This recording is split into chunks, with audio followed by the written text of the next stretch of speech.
అందుకునేది ఎవరు? వరలక్ష్మి. నేను గౌరీ పార్వతి. వరలక్ష్మి ఎవరు? నా వాయినం అందుకునేది ఎవరు? నేను గౌరీ పార్వతి.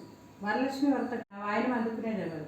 వరలక్ష్మి. నా వాయినం అందుకునేది ఎవరు? వరలక్ష్మి. నా వాయినం అందుకునేది ఎవరు? కోరితిన వరం ఇస్తిన వరం. కోరితిన వరం ఇస్తున్న వారు. కోరితిన వరం ఇస్తున్న వారు.